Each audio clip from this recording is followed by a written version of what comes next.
Hey everybody, this is Jose. We are about to get started. As always, I would love to have a quick sound check. The way to do it, as always, a quick hello message on the chat box would be the clue for me, so I know you heard what I just said, and therefore sound is good and we are ready to get started. So please go ahead and type something nice on the chat box just to say hello to everyone in the session today, everyone in the community, as well as anyone who is watching this recorded as well. That way we have a nice start of the session, and also I get confirmation that you hear me. How are you, Maka? Christian, how are you? Good to see you guys. Hello from the bottom right corner of the screen. I believe that's it. We're ready to get started. Thank you for those confirmations. All is good from a sound point of view. So we are ready to begin. So welcome, official welcome to the session, my friends. Today is June 3rd, 2021. This is Options with Options. Leland, how are you? We are going to be trading options. I guess that's quite obvious. Looking at the markets. Markets always are a dynamic thing that keeps changing. The beauty with options is that we can certainly adapt to the different market conditions, okay, with high volatility, low volatility, up, down, sideways, all those things. And we're going to be, looking for those opportunities. And as long as those opportunities meet the rules, then we'll accept the trade and execute. If the opportunities were not to meet the rules, okay, we're not going to get attached to anything. We just switch to another opportunity, and we keep our approach to trading to be professional with no human emotions, okay? And if we have a little bit of human emotions, because we are human, we healthily, with a lot of care, give ourselves a little tiny slap just to wake up and be like, hey, what am I doing? Okay, we need to follow rules. That's our job, okay? Very good. Siderman, good to see you. Disclaimer on the upper left side of the screen. Please read it carefully. This is important information. Don't skip it. Read it all because I just said, and indeed it is important information, okay? Very good. The plan for today, as always, we just said hello. We are simulcasting. So depending if you're attending the session on our YouTube channel, for example, or on Facebook, or you are in our private room inside the website, tradewithufos.com/live, depending on all of that. So you may experience different video lags. So again, be on top of the chat box when you need to comment or answer questions or ask questions, so that way we suffer the least as possible the video lags, which given the nature of the distribution networks for video, we cannot eliminate those video lags because there is distance and there are jumps from server to server, okay? So keep that in mind. And also there are two types of streams that we conduct while they happen at the same time. One stream is happening in the private room in our website, again, tradewithufos.com/live, where the other streams are happening on YouTube, Facebook, public spaces. Another way to say it would be like that. And basically the difference is going to be that the ones of you in the private room are basically subscribed coaching members, and you have access to the full duration sessions, where the ones of you attending from YouTube, Facebook, and so on, those places are great because the content is exactly the same, but it's more like what I would say for part-time traders or traders that you are looking at is, of course, with interest and taking it seriously, but at the same time, you are not like the traders in the private room, which normally are more like, if you wish, like me, in the sense that, super passionate, super devoted, super committed, always want more and never got enough, and full duration sessions is appreciated. If not, you can just watch it for free on YouTube or Facebook, even though the duration is shorter. So let's begin. We're going to be looking at the markets, looking at the trades that we have running. From there, looking at new opportunities, okay? And we did a lot with trade management yesterday. So today, we should be able to keep that relatively short and spend more time with identification of trades, okay? So what did happen on the S&P today? Well, the market gapped down inside our beautiful green UFO right here. Kissed the UFO, started moving higher, and just produced a new UFO that appeared just a few minutes ago. So again, today, based on statistics, is the last day for the climate, 9 out of 9. So could we keep going higher? For sure. Is it likely based on probabilities? No. Therefore, it would be important to keep that in mind, and again, not to have such a strong bet thinking the market is going to go to the moon, because normally we would need to see some sort of a retracement, correction, pause, something like that before a continuation to the upside happen healthily, meaning healthily from a probability standpoint, okay? Something likely to happen, likely to last, okay? That's what I mean by healthily. So right now, we are reaching the end of this climate, and, we may need to see, a few of those red dots before we get back into blue, and then we have a more continuous and healthy move to propagate, okay? So certainly it's not necessarily a bad time to start looking for longs. Okay, we may start planning on longs that may need to be reviewed a few days from now, but if the market starts falling, normally it's going to be 3 days based on probabilities. That time it was 2, that time it was 4, that time it was 2. So again, based on probabilities is about 3 days. So if you were to enter a trade and the market goes against you for a day or two and then it starts going away, so it's fine. But certainly you would want to see those markets to be in declining mode, not in rallying mode and take a breakout trade, but you will want to see the markets just to lower their cost basis so you can enter with less risk. So we'll be looking for this type of opportunities, okay? And now, from a VIX point of view, having the market go higher typically leads to VIX going down. And indeed, the VIX is going down. It may not look like it's going down because it shows 0%, but if you look at what happened, since the market is trading, the VIX reached like 19.5, something like that, and now it's trading like at 17.5. So it's a pretty, significant move, if you wish, with the VIX going down, meaning that people are getting relaxed out there with the S&P just, going back up, looking like it's going to start making all-time high anytime, okay? With all of this in mind, understanding where we are with the climate, okay? With the climate and the volatility, I meant to say. So we're gonna start reviewing our trades. We'll start with TIM. There is not much to do with TIM, isn't it? So if you look at TIM here, it's an iron condor. We are looking at June 18, okay? June 18. The options that we sold still have 37 and 27 cents of credit built in. The trade is currently making $150 per contract. It's all working good, but again, let's look at it from a probability standpoint when it comes to where we are at in the range.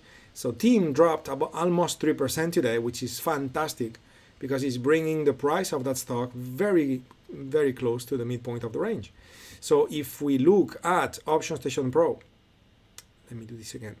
If we look at Option Station Pro and we run the calculation we always run, which is about the statistical range, the expected range, we're gonna see that those dotted lines are now positioned closer to be centered, if you wish, in the range, meaning that there's nothing to be done. Okay, so anyway, let me load it and we can see it.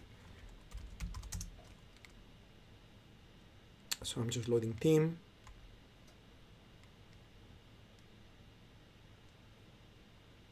Okay, looking at the analysis tab, and we can see how for TIM we are looking at 242, 243 to 207, 208. Okay, so 207 to 243. Where is that? Well, 207 is more or less here, something like that, and 243, I believe, yes, is more or less here. Okay. I said 243. Yes, correct.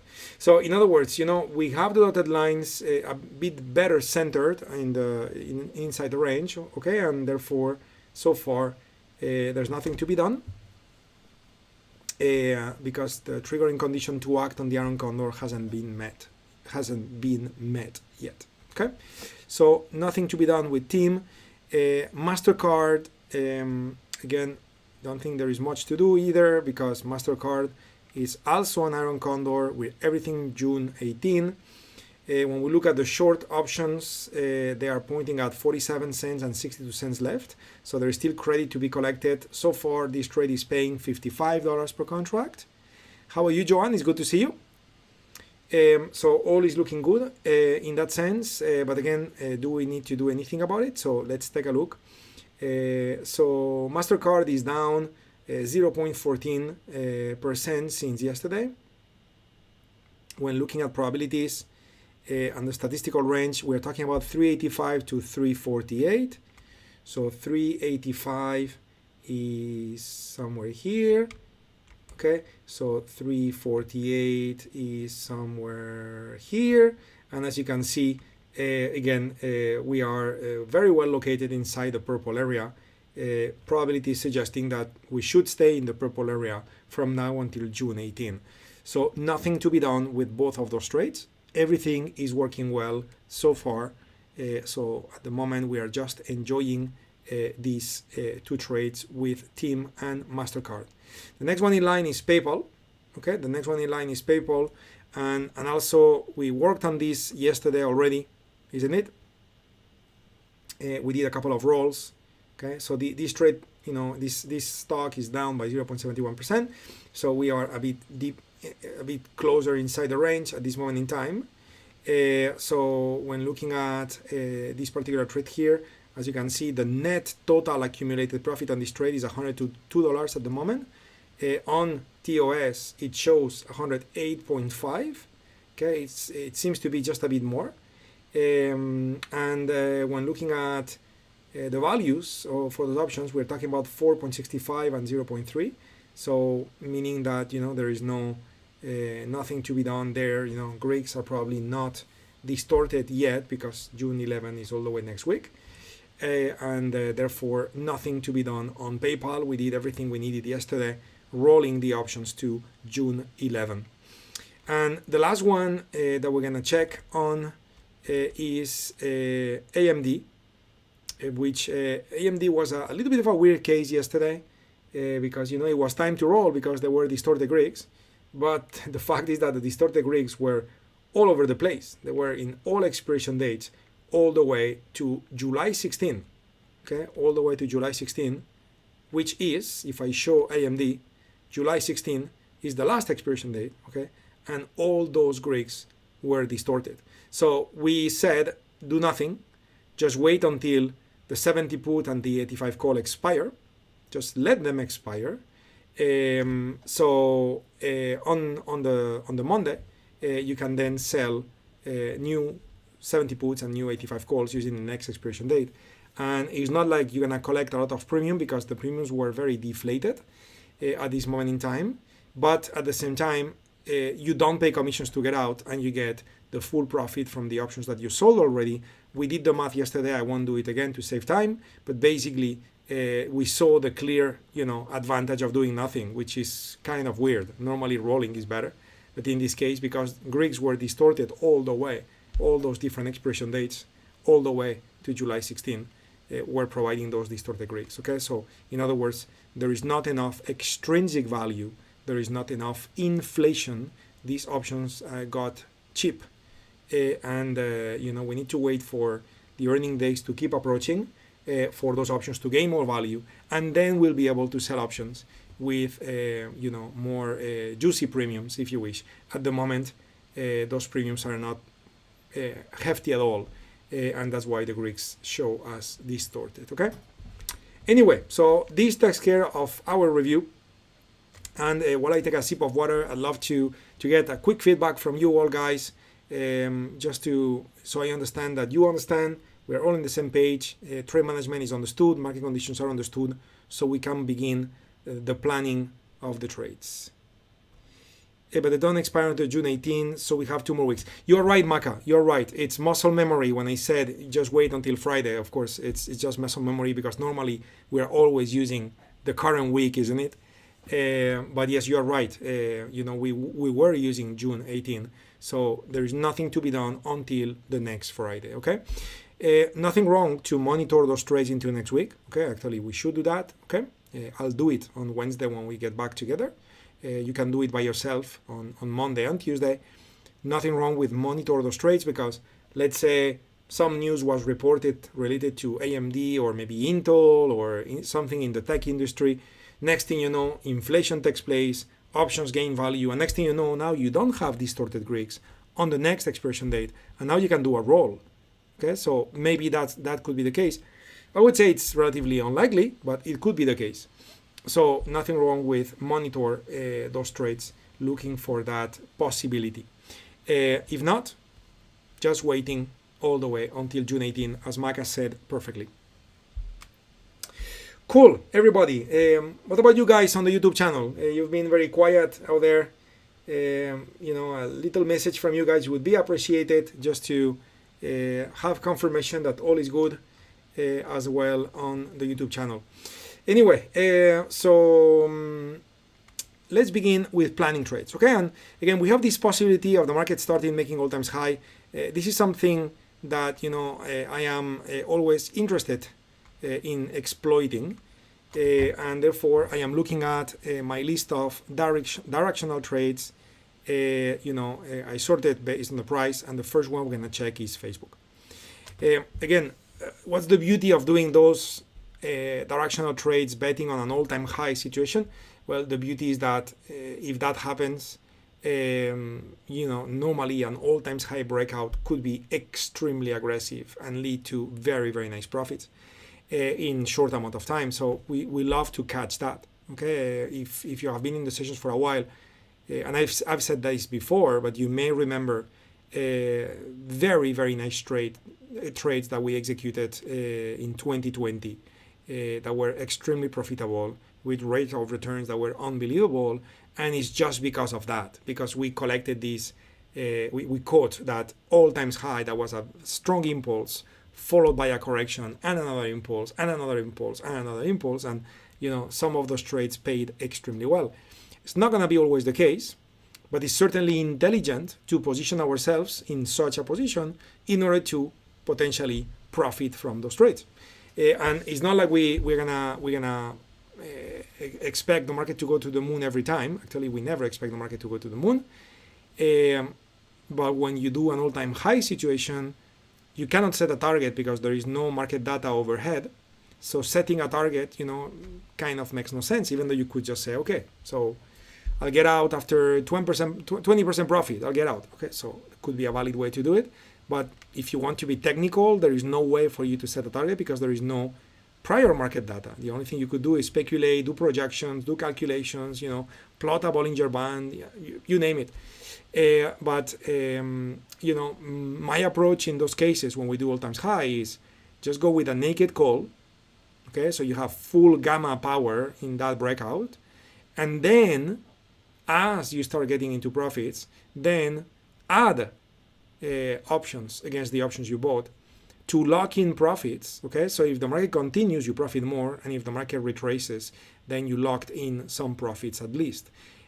So that's quite powerful, and that's gonna be my approach. Okay, so for these directional trades where we're gonna be betting on an all-time high situation, you will see me just buy a naked call, and that's it. Okay, now there are cases when the S&P is about to make all-time high, but stock ABC has market data overhead, and you have red UFOs. Therefore, you have to take profits where those UFOs are. So you are not gonna set up an all-time high setup, even if the S&P starts making all-time high. And in such cases, you will probably see me utilize spreads and things like that. Okay. Yes, you are correct, Joan. You are correct. So again, you know, when you do an option spread, the thing is that you cap your profitability, which is fine because, you know, let's forget about options for a minute. Let's say you buy a stock. Well, there is a moment in time where you will sell the stock and collect the profit, whatever that is. So by selling the stock at a higher price in the future, you also cap your profitability. So, you know, having an unlimited potential for profitability is great on paper, but in reality, you will always have a price at which you enter, and you will always have a price at which you exit. So you always have limited profits. Okay. So doing spreads is great because they are limited profit by definition, which is in line with having targets, which we always have. So it's not an issue. But when we do an all-time high situation, often that initial breakout is more powerful than a normal market movement.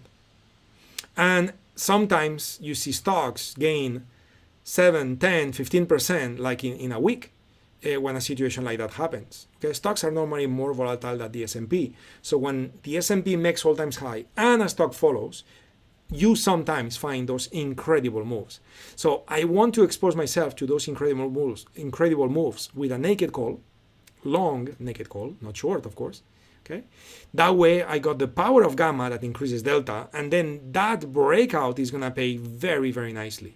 And once that happens, I will not close the trade, but then I will add additional options on top of what I already got to lock in profits and manage the trade actively with smart, options additions. Okay, we'll do this together when that happens. Okay, but that's the reason why, Joan, when we do all times high, normally I keep it very, very simple. Okay, because I want full gamma power. Okay.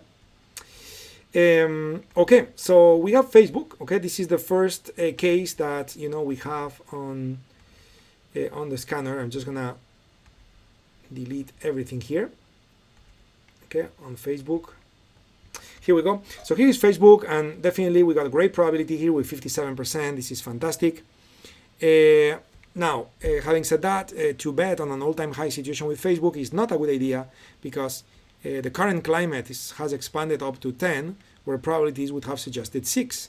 So in other words, could it continue? Of course, but is it not likely? Okay, based on probabilities. Therefore, Facebook is not a good candidate to do that. We will want to see Facebook show a few of the red dots change to blue, and then it's time to go. Okay, but at this moment in time is not ideal at all. Okay, so CRM Salesforce.com is the next stock that we are now charting.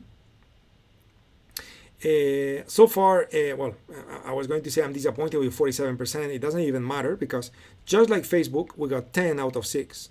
Okay, so that means that the stock is not valid for us to plan on that. Okay, PTON, so Peloton Interactive, it's another possibility. We do have 50%. Okay, but again, the climate, you can see 11 out of 6. Okay, so again, another overextended market, which probability suggests is not sustainable at this stage. Chevron, we now have a situation, we now have a setup that could be valid, because we have 2 out of 6. So from a climate point of view, the market is moving in the right direction. It is indeed statistically sustainable, and probabilities are 50% or more. Okay, 51.99% to be precise. So all of this together gives us permission to look deeper into it. Now, for us to get in, we want to see Chevron to drop a bit, hit a UFO around our reference price point, which is 105.96, and from there, catch the move. Okay, that's the intention, like it happened here, where price came more or less where the gray line was, and from there, sorry, that was terrible drawing, but you get my point, it went up. Okay, so we are looking at that. Now, what's the issue I see so far? So far, the issue is that 105.96, let's call it 106, it's more or less here. Okay, and there is no green UFO at that price point in this time frame.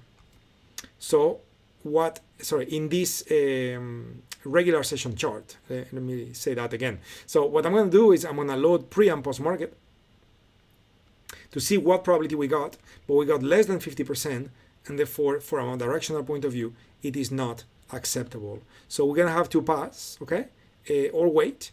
And what may happen, and this may happen even before the end of the day, that next thing you know, a UFO forms here, okay, and next thing you know, tomorrow when the market open, this value of 106 becomes 107, and next thing you know, tomorrow price comes into that UFO and you can take the trade.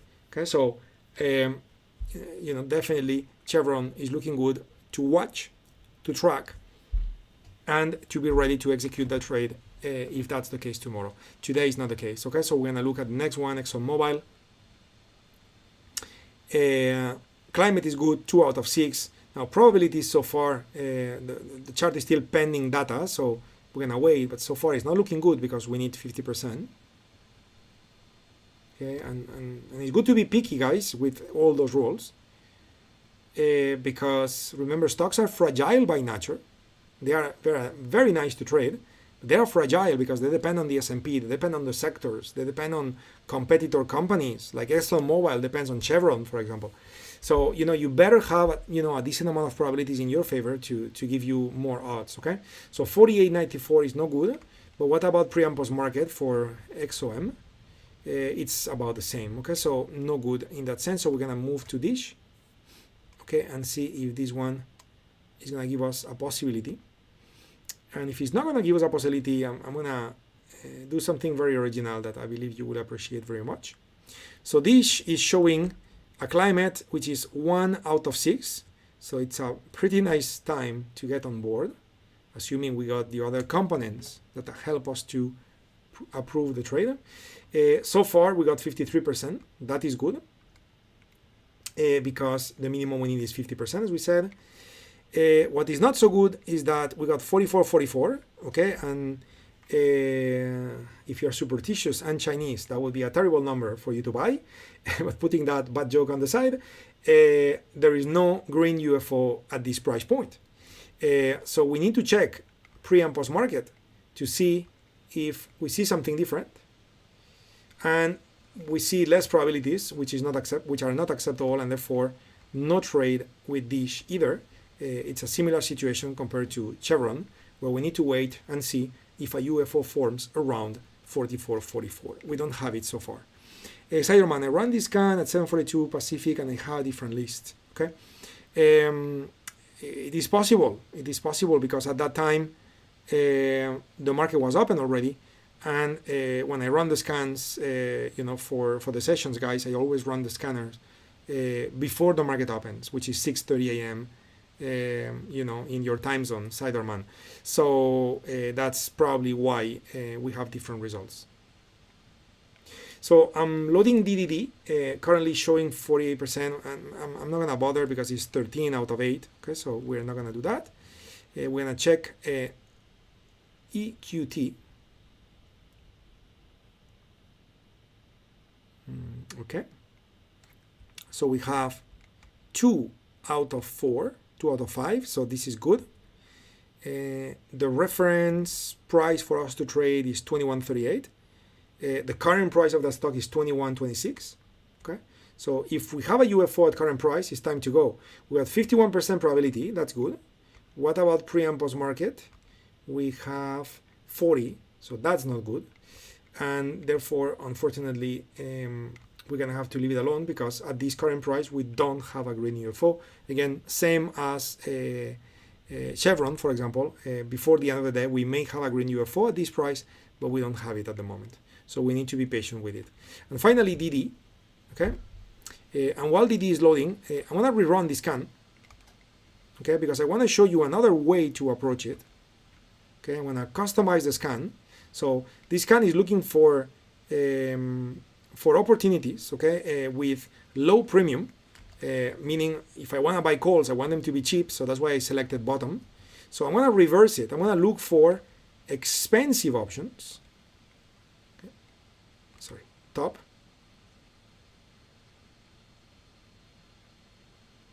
There we go, top. So top 50, and I'm also going to reverse this one here.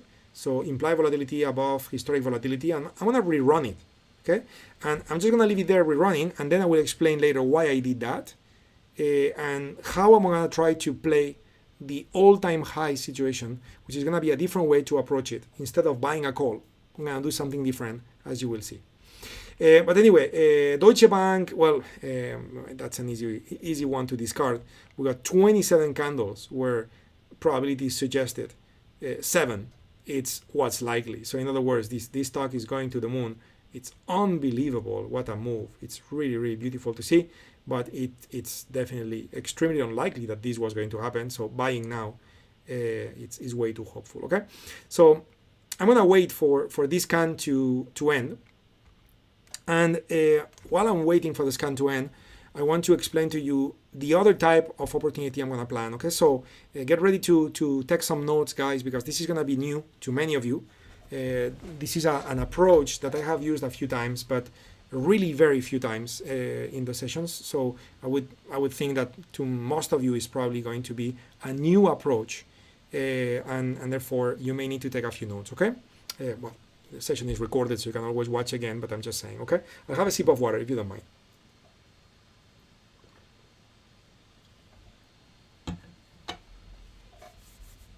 Thank you for that. So let's talk about what we're doing here. And I'm just going to use this white background here, okay? So what I'm about to discuss applies to all stocks. It doesn't need to be related to Deutsche Bank in this case at all, okay? So think about the concept of all-time highs that we have been discussing, right? So earlier in the conversation today, I said, okay, a market is about to make all-time high.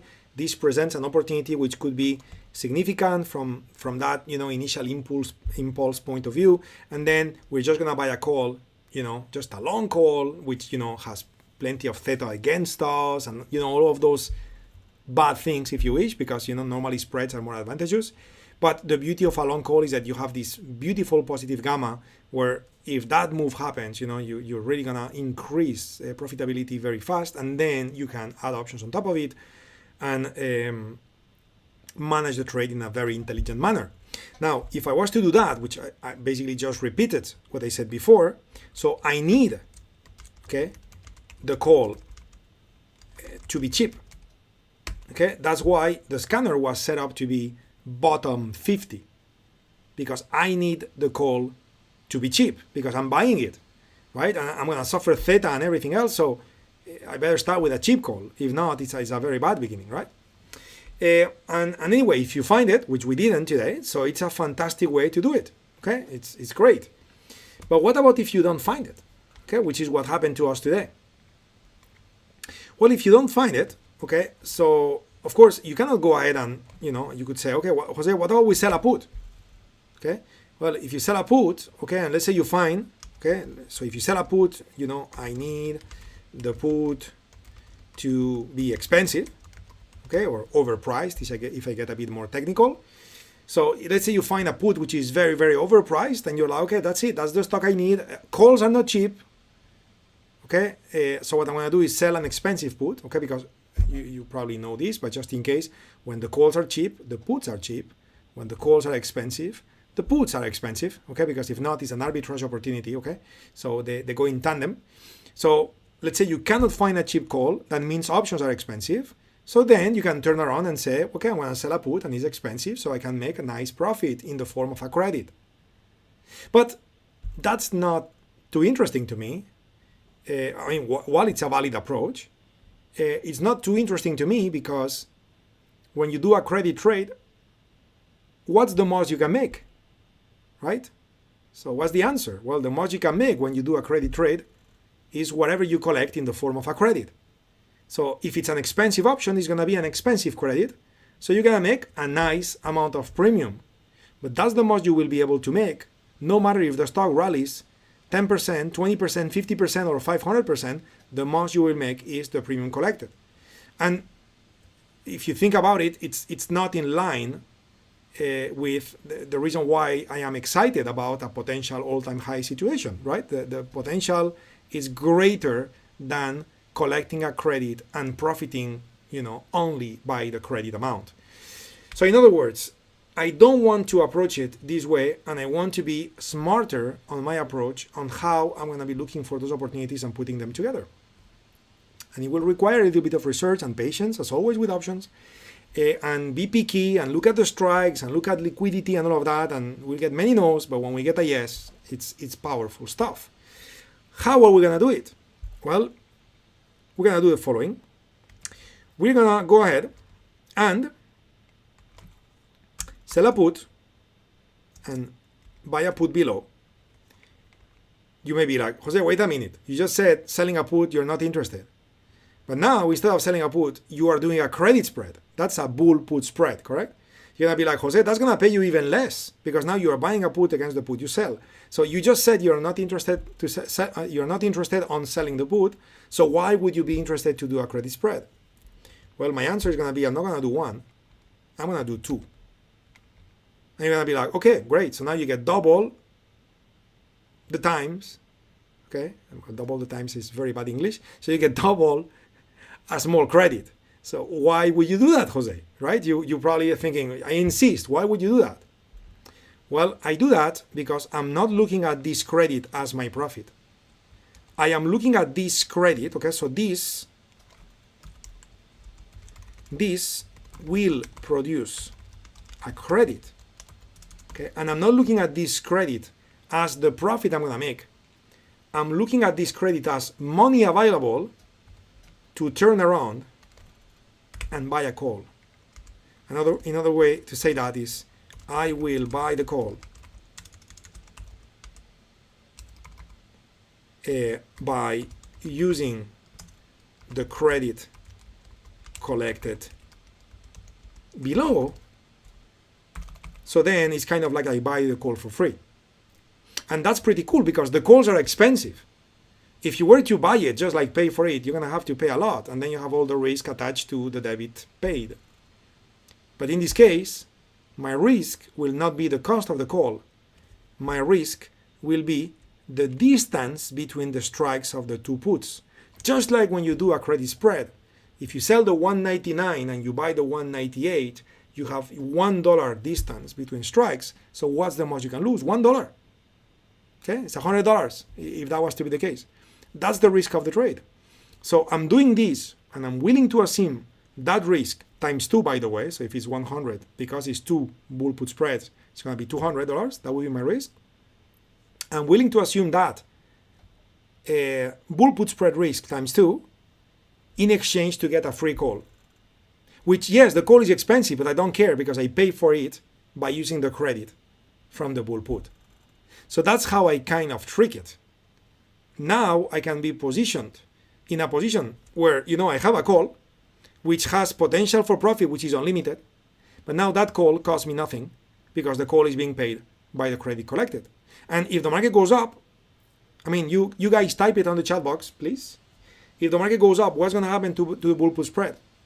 Will it gain value or will it lose value when the markets go up? Right? While you answer this question, I will tell you what's going to happen to the call. If the markets go up, the call will explode in profitability because of the positive gamma, which is what I said earlier. So I'm finding a workaround the fact that calls are expensive and I don't want to pay for it. So instead, I create a bull put spread and I do it twice. So I take a small risk, which is the difference between strike times 2, and now I get my call to get that positive gamma and get all the benefits we discussed before, but I get it with no cost involved. Okay? Joe people, you're right. As the market goes up, the bull put spread will gain profitability, but it's because the value of the bull put spread will go down, right? When the markets go up, the puts lose value. So what's going to happen is that, if the market just takes off, you will be able to close the bull put spread, okay, and make a profit out of it. And now you are left with a profitable call that then, using trade management techniques, will be able to then manage and work on it, okay? Why do we need 2 bull put spreads versus 1? Well, because if you only do 1, then you're going to be obliged to buy a call which is very far out of the money because, of course, they are expensive, right? So the only way to get a call closer to the current price and get more delta and more gamma is that the call is more expensive. So in order to pay for it, I may need to do 2 bull put spreads, okay? You will see that. Very good. So long explanation, okay? But again, I wanted to set the mindset so you understand as I build it, why am I doing it the way I'm doing it and what I'm trying to do, okay? And notice that now we have a result, and now the list here shows us 23 stocks. So we're going to start, looking at it and see if we can find an opportunity or not. Maka, next question. Why not to let the bull put spread expire if price goes up? You could, but that would be what I would call, just crossing your fingers and waiting for whatever happens to happen, right? Because you may have the stock to rally 10% up as the S&P makes all-time high, and then let's say, I'm not trying to be pessimistic or talk about key moments in the market, that to repeat again, I'm not trying to predict, that's not what I do, I'm a trader. But if you think about, some all-time high that happened in the past, for example, I'm thinking about October 2007. following that all-time high in October 2007. We all know what happened in 08, correct? So, let's say the market, the stock you got, rallies 10%, and then the S&P crashes like in 08. So what's going to happen? You're going to lose on the call, you're going to lose on the bull puts. And yeah, the most you can lose is the distance between strikes, but you're going to lose.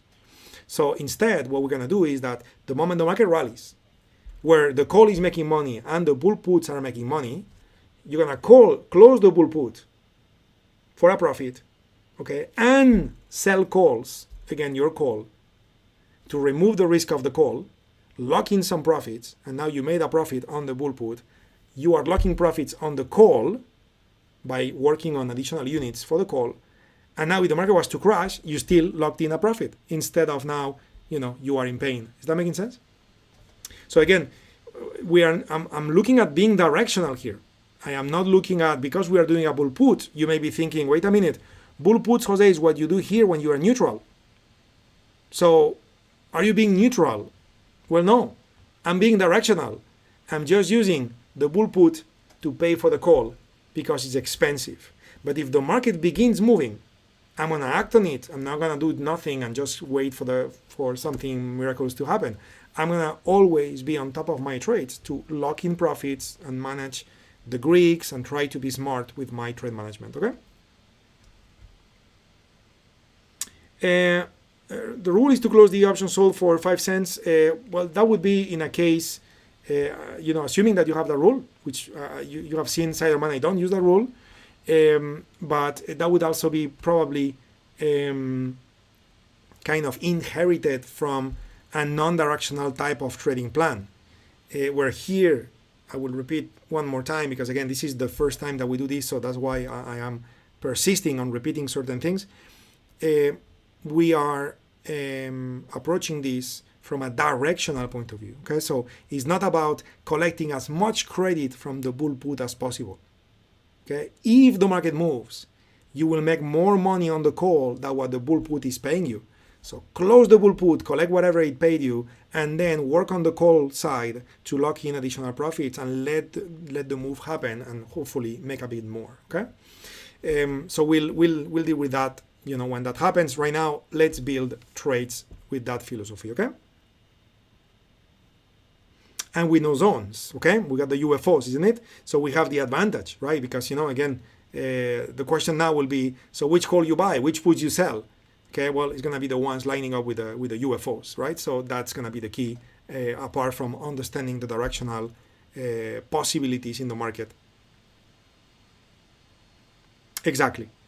Many options traders are amazingly good at strategies, but without tools like climate, UFOs. So some people may be a bit blind when it comes to understanding what is more likely to happen than not. Okay, but anyway, AVGO, Broadcom, we can see here earnings Jun-3. Okay, so that's obviously well, it's later in the day at 4 p.m. New York time, so we're not going to use Broadcom. So if I move to GameStop. Let's see what's happening with GameStop.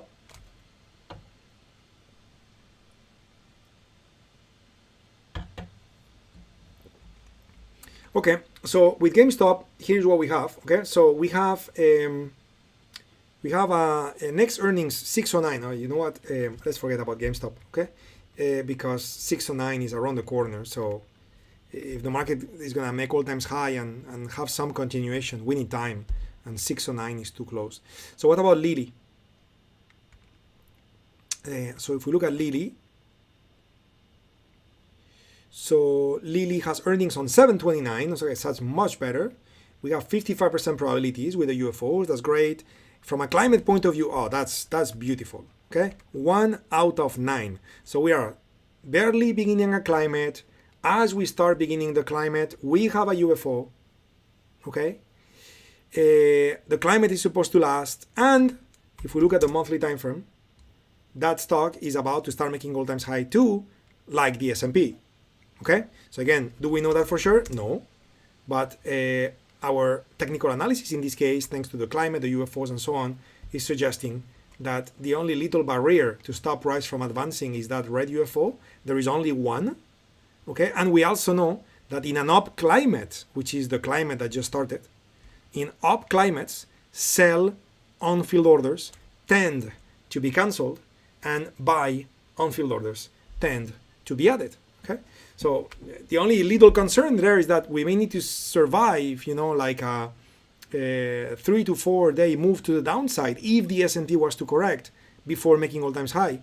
And if that's the case, okay, well, we know, we'll see that in a minute, that the most we'll lose is the distance between strikes for the put spread. And if Lily falls and, maybe it comes to those UFOs or those ones here and now goes, right? So we don't have a crystal ball, but having the UFOs there with the fact that the climate is just starting is certainly nice to see from that point of view, okay? So July 29, 2021 is the expiration date that, when earnings are going to happen.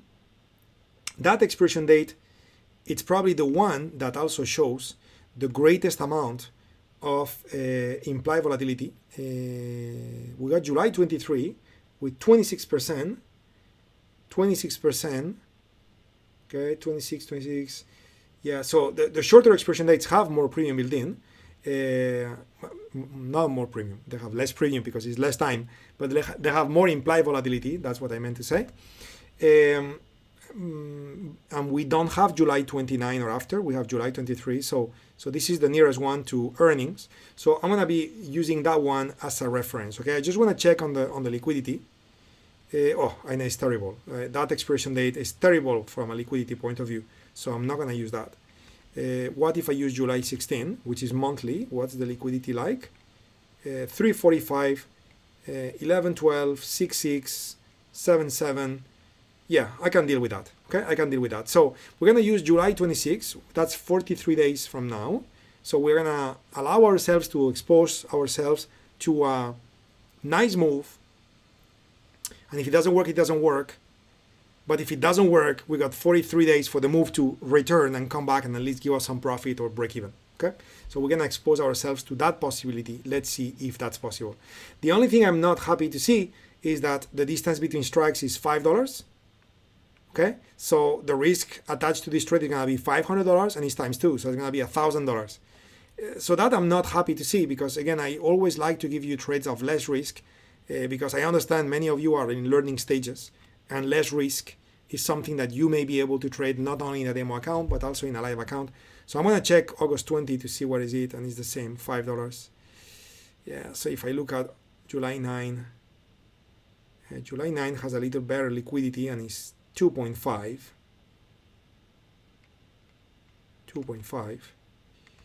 July 2nd is not good, has less liquidity. You can see the spreads are wider. It's interesting. I have no idea why July 9 is just a little better. It's not too good, to be honest. July 16 is indeed the best. Anyway, it's not super convenient because of what I said, but I'm still gonna try. So at least you guys see the process, and then I'm gonna go for the next one. Okay. So now take a look at what's the expected move in this particular case. Okay. From now until July 16, about $17 to the downside is reachable. So do the math. That stock is currently trading at $200. So if it drops by $17 out of $200, that means that that stock may drop 8.5% in 43 days. This is what the options prices suggest. Okay, that, in 68% of the cases, seeing the stock fall by 8.5% is not crazy. So how much is 8.5%? Well, it's $17. And how much is $17 lower than the current price? The current price is 200.92 minus $17. That brings it down to about 183. So 183, it's more or less here, which is where we have this collection of UFOs.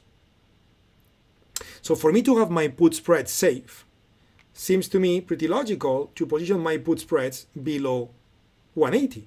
In other words, the put spreads I'm thinking of utilizing for this trade, okay, I need to buy a call and we'll talk about which one, but the put spread I'm thinking to use will be to sell the 180 put and buy the 170 put. Sorry, the 175 put.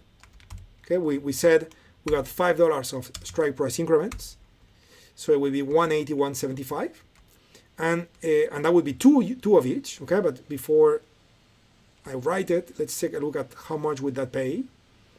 So if I sell 112, sorry, if I do 112 and 75, okay? So look at that. I'm just gonna analyze and sell. And by the way, allow me to do it like that. I'm gonna use a butterfly, not because I'm doing a butterfly, because a butterfly is made of 3 units. And what I'm doing here is 3 units, right? I got 2 puts and 1 call, that's 3. So just to put it all together in the simulation window, I selected butterfly just to now go ahead and change it to custom. But now I got 3 rows, okay? So the one on top is gonna be the call I'm gonna buy, okay? Which for now, I'm gonna make it 0 because I haven't selected which one yet. Okay, so it's gonna be a call. We'll talk about that later. And below, I'm gonna be selling 2 and buying 2 of the 180 and the 175 put. Okay, so this call here with this call here with a 175 strike, for now forget about it because I selected 0. Okay, but we can see here 180, 175. Okay, which provides a credit of 37. And if I do it twice, okay, if I do it twice, that means that this times 2, wait a minute, I was looking at this earlier. So 112 to 75, yes, it's 37. Okay, I did the math wrong in my head. So yeah, so 37 or 36 now. So because we do 2, it's 36 times 2. So we're gonna collect $72 of credit if we do 2 spreads. So in other words, remember, we are selling the 2 bull spreads in order to pay for a call. How much money we got available to buy a call? Well, 72, right? So how much it would cost me to buy a call, or which call would that be? Okay, well, notice how the 230 call cost 73 if we get the midpoint, and therefore it seems logical to think that this would be the option that we would use. So I'm gonna come in here, select one of the calls, and the strike is gonna be 230. Okay, so take a look at what is the risk profile if I do this trade. Well, first of all, doing this trade basically would give you a net credit of $5. So you do it for free. Actually, you get paid $5. What's the most you can lose? $1,000. Why? Because it's the distance between strikes. Okay, minus the credit, which is nothing. So $1,000 risk. Okay. Now, what happens if the stock goes up? You profit. And if you think of this risk profile, like this and like this, isn't this the risk profile of a call? So I got my call for free in exchange for the credit and in exchange for that risk. Okay, which by the way, that risk only happens if the stock drops 8% against me. Let me explain that on the chart. Okay, if I buy the 230 call, okay, all of this is done using July 16, 2021 expiration, okay? So if I buy the 230 call and I sell the bull put spread at 180, 175, so 2 things may happen. Actually, 3 things may happen. It may go up all the way. So then the call will make unlimited amount of money. The puts will make the whole credit. So you make unlimited amount of money, like if you own a call. That's case number 1. Case number 2, the stock drops all the way. Stock goes bankrupt. So then how much was the outcome? The outcome is you lost the difference between strikes, which is $1,000, which is the risk of this trade. What is outcome number 3? Outcome number 3 is that the stock does nothing and stays somewhere in here, above 180, but didn't really move up. So what happens? On July 16, the 230 call expires, the bull put spread expires, and therefore the whole thing expires, and because it cost you nothing, you make nothing. Okay? Even though the stock went against you 5%, 8%, whatever, as long as it doesn't go below 180, you don't lose, because everything expires worthless. Everything expires out of the money. Okay? So there is no intrinsic value anywhere, so all is 0. Could you guys please confirm that you are with me on this trade and the plan? Okay, because I'm just gonna go ahead and and put it in. Again, I'm not delighted in the sense that it's $1,000 risk, okay? So I like to give you trades with less risk, not because 1,000 is not reasonable, just because, I mean, that's a $200 stock, okay? So it's actually very reasonable. I'm just saying that for practice purposes, for the ones of you in learning stages, you know, I always like to find also lower risk price points. So let's put the trade in, okay? So I'm just gonna enter this trade on TOS, okay? So this is Lily.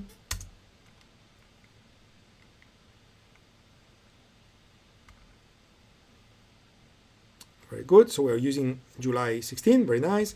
And I'm just gonna right click to buy. I'm gonna do the same. I'm gonna select butterfly, even though I'm not gonna make it a butterfly. I'm gonna make it a custom.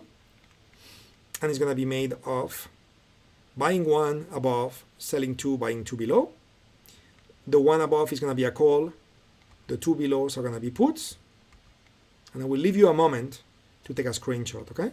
We said the call is going to be 230,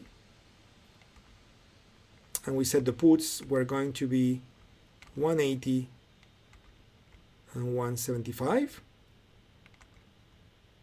Okay, so the midpoint right now is 13 cents of credit. Okay, I'm just gonna try to make it free. So I'm gonna select 0, and let's see how much I get when I get filled. But I'll give you a moment to take a screenshot in case, because we're about to conclude the session as well. So I'm looking at the time, and in case you want to place the order after the session is over and you have a screenshot, so you don't have to rush, you can review and make sure you make no mistake, because this is new. Okay, I mean, it's not new, but I don't do this often, so it's new to some of you.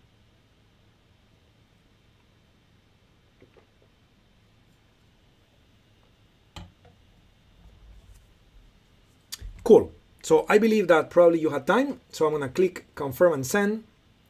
I'm going to put it in. And let's see if we get filled. That's it. We just got filled. We got filled with 4 cents of credit. So on TradeStation, I'm just going to go ahead and log that as 4 cents of credit. Here we go. So that's it. Basically, we were able to buy the call for free. Okay, we were paid 4 cents to buy the call. Okay, so we don't have call risk, we have put risk, but we have it only if the stock drops by 8.5%. If not, no risk. So yeah, so that's the trade that we found, and we have it in. Okay, right now it shows a little bit of negative P&L because again, we suffered some of the spread. You saw Lily is not the most liquid stock in the world. So, you know, we lost a little bit of, we got a bit of slippage there, but it's okay. And now, you know, if the move happens to the upside, we're going to get to see positive P&L. If the move happens to the downside, we will see negative P&L. But again, as long as the move is not more than 8% or 8.5% negative, then the whole thing will expire worthless, out of the money. And therefore we will lose nothing. Only below 180. That's when we get pain, okay? Anyway, we got 2 minutes left. I just want to take a quick look to see if maybe there is another opportunity. Let's see Beyond Meat, what's going on. 7 out of 5, too late. Chevy, sorry, Oracle, 2 out of 6, so that's good. Earnings are on the 15th of June, so a bit too close. What about Chevy, or Chewy I should say, 7 out of 5, so too late. MedLife,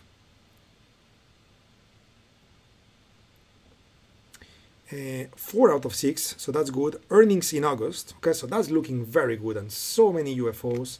Let's take a look at the monthly time frame for MedLife, making all times high. So my only concern there is that so far it doesn't show us 50%.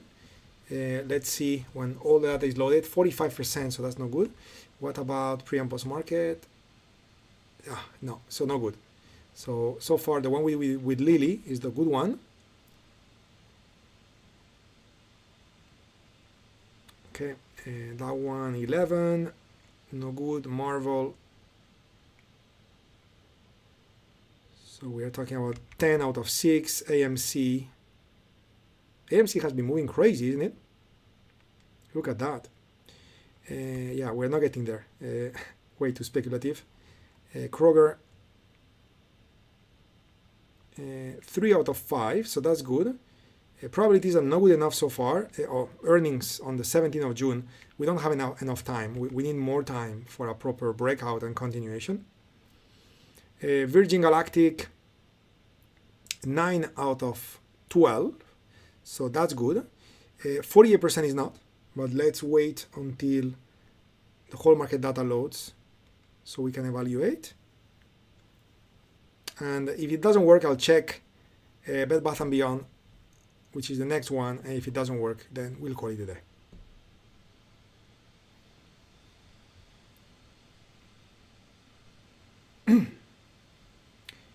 Okay, taking its time. I'll click on the next one, just so at least we know. And I'll come back to, oh wow, this is amazing. I was not aware of this amazing move on that stock. Yeah, way too volatile. That makes it so much more unpredictable. So anyway, so with Virgin, we got 52%, so that's good. 9 out of 12, it is indeed acceptable. So that could be another situation with August expiration. This could be another stock where we can play the same game. So let's take a look. Earnings are 802. Do we have 802? No, we don't. We have 23 of July that we do with 123% volatility. I'm just concerned about liquidity for that stock. That's not too good. What about the July one? The July one is okay. 566. Yeah, that's okay. Okay, so if we look at that stock, that would be $14. Okay, from now until that expiration date. So $14 below price is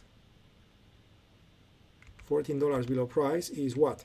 So the current price is 33.23 minus 14.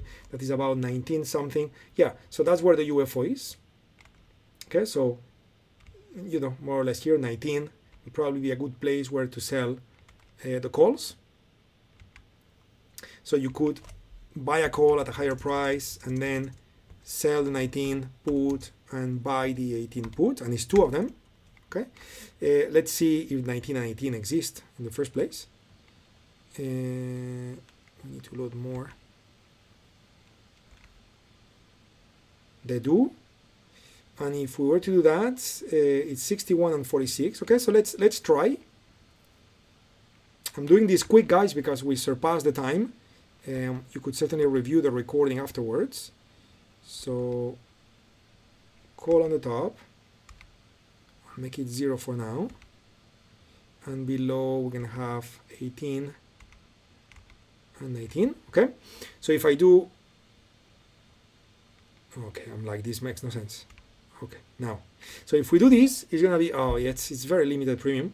Yeah, of course, it's also a $30 stock. So if we do 14, so 14, that's the midpoint for that spread. So times 2, that's 28. So what type of call can we buy with $28? Well, yeah, it's yeah, it doesn't make sense at all, because you would end up buying a call, which is $100 over, where the price of the call, the price of the stock is 33. So yeah, we are dealing with a situation where instead of a volatility smile, we have a volatility frown, which means that the options that are far out of the money have much less intrinsic value. Let me rephrase that: much less implied volatility compared to the volatility, the options close to the at-the-money strike. Typically, we have a volatility smile, which means that the options that are away from the at-the-money strike have more volatility. But in this case, you can see it's not the case at all, because the 19 and the 80 put pay nothing. They pay very, very little. And therefore, we have a case of a volatility frown, where the at-the-money strikes got more implied volatility, and the out-of-the-money strikes away have less, premium. Okay, less implied volatility. So anyway, Lily cost you 13, or you got paid 13? It was supposed to be a credit, not a debit, Siderman, okay? I guess you mean that you got paid 13. Okay, everybody. So in any case, we got the Lily trade there. maybe I should add some note on the chart or something like that, so we know the price at which we got in and the day, so we can then track it. Okay, and with that, okay, well, something is going on with TradeStation that is not allowing me to draw, maybe because the option chain is still loading. Okay, now, so here's where we are. This is when the trade was taken, and more or less here is the price we've got when we entered. So now we know for when we review the trade. Okay, anyway, everybody, you made a mistake, Siderman. Okay, so careful with that. We don't want to rush the trades. Okay, let me bring TOS back so you can take a screenshot one more time. Okay, and it's important that you look at the plus and the minus signs. Okay, and if it's a put or it's a call, and then of course the strikes. Okay, so make sure you take a screenshot of this so you can go ahead and make the adjustments needed to have the right position, because if you have a debit, I am concerned that you may have a bearish position with negative delta instead of a bullish position with positive delta. Okay, keep that in mind, so make sure you take the screenshot. Okay, cool, everybody, again, my pleasure. I will see you all next week. It's always a pleasure to spend these couple of sessions with you guys during the week. I'm always eager to hit the next Wednesday and get together. You guys keep up the good work. Any question, send emails, be in touch, and again, follow the rules, be disciplined, and do the amazing job that you guys are doing. I'm super happy to see and hear from you guys. Okay, and even when you make a mistake, like you know, Mark, for example, a minute ago, this is part of learning. Okay, so it's what's important is that you understand, and feel free to reach out to me and the team if you know, you get in trouble, or you know, there is something that you fail to understand or something like that. Okay, cool. Take care, my friends. See you soon. Bye bye.